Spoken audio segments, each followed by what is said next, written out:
नमस्कार मंडळी, श्री स्वामी समर्थ अवधूत चिंतन श्री गुरुदेव दत्त राणी थोरात यूट्यूब चॅनलमध्ये तुमच्या सर्वांचे स्वागत आहे।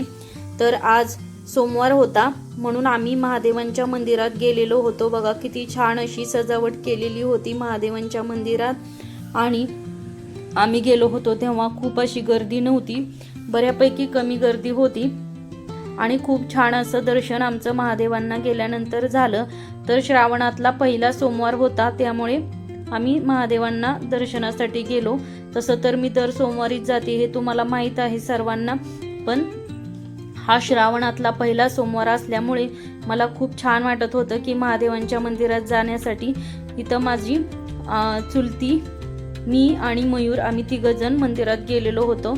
इथं बघा किती छान असं महादेवांच्या मंदिरात आतापर्यंत जेवढे महादेवांना शृंगार केले होते त्याचे सगळ्यांचे फोटो काढून इथं लावण्यात आलेले होते। हे मांजरी गावातील मंदिर आहे। खूप छान असं सजावट करतात इथं दर सोमवारी। बघा किती छान असं नंदीच्या भोवती पण सजवलेलं आहे आणि मंदिरात गेल्यानंतर भरपूर असं प्रसन्न वातावरण होतं। खूप छान असं सजवलेलं होतं, सर्व नंदीला पण खूप छान असं सजवलेलं होतं। आम्हाला तिथं गेल्यानंतर खूप प्रसन्न वाटलं, कारण की उपवास होता आणि मंदिराच्या भोवती खूप छान असा अगरबत्तींचा सुवास चालू होता। मंदिराला खूप छान असं सजवलेलं होतं आणि सर्व भक्तजन दर्शन घेत होते।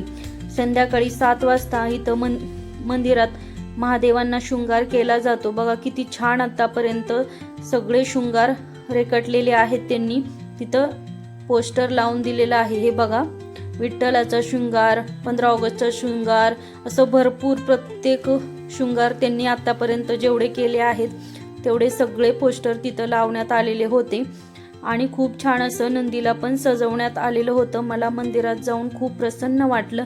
श्रावणाच्या पहिल्या सोमवारी मंदिरात गेल्यानंतर खूप छान असं वाटलं। घरी तर आपण पूजा करतोच, पण मंदिरात गेल्यानंतर तिथलं वातावरण खूप छान असतं, प्रसन्न वातावरण वाटतं आणि मनाला पण खूप शांतता मिळते। हे बघा, मुख्य द्वारावर खूप छान असं गुलाबांनी सजावट केलेली होती आणि तिथं आई श्री मांजराई देवींचा फोटो होता। खूप छान वाटलं। तिथून मुख्य द्वारावर दर्शन घेऊन आम्ही पुढं गेलो। बघा तिथं पण आतमध्ये मंदिराच्या गाभाऱ्यात हे बघा फुलं आणलेली होती रात्रीच्याला शिवशंकरांना सजावट करण्यासाठी। आतमध्ये पण बघा दरवाजाला पण खूप छान असं फुलांनी सजवलेलं होतं आणि हे एकेकांना सोडत होते, कारण की मंदिरात गर्दी होऊ नये म्हणून एक दोन जणांना सोडवत होते।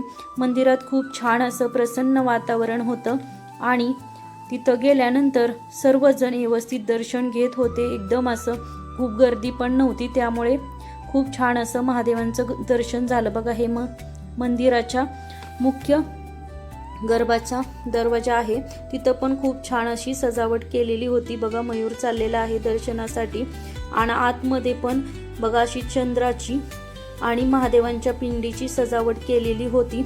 सर्वजण भाविक दर्शन घेत होते। बघा आम्ही पण इथं दर्शन घेतलं आणि बाहेर आलेलो आहे। बाहेर असं आतमध्ये खूप जण अभिषेक करून केला तर खूप गर्दी होईल म्हणून बाहेर अशी पिंड मांडलेली होती आणि तिथं सर्वजण आम्ही सर्वजण दूध, पाणी आणि बेलपत्र वाहत होते। बघा मयूर बेलपत्र वाहत आहे, ओम नमः शिवाय, ओम नमः शिवाय, ओम नमः शिवाय म्हणून तो बेलपत्र वाहत होता। जल अर्पण केलं, दूध अर्पण केलं। आम्ही महादेवांचे दर्शन घेऊन बाहेर येत होतो। बघा किती छान असं त्रिशूल फुलांनी सजवलेलं होतं। खूप छान अशी महादेवांची पिंड होती। तर तुम्हाला माझा हा छोटासा ब्लॉग आवडल्यास लाईक करा, कमेंट करा आणि कमेंटमध्ये हर हर महादेव लिहायला अजिबात विसरायचं नाही। त्यानंतर आम्ही मंदिराच्या बाहेर आलो आणि फोटो काढला। बघा माझा हा व्हिडिओ आवडल्यास शेअर करा, सबस्क्राईब करा आणि बेल आयकॉनचं बटन दाबायला अजिबात विसरू नका आणि कमेंटमध्ये हर हर महादेव लिहायला विसरू नका। श्री स्वामी समर्थ लिहा, कारण की स्वामींचा आणि महादेवांचा जयघोष कमेंटमध्ये झालाच पाहिजे। श्रावण आलेला आहे, चला भेटूया पुढच्या व्हिडिओमध्ये। तोपर्यंत सर्वांना बाय बाय।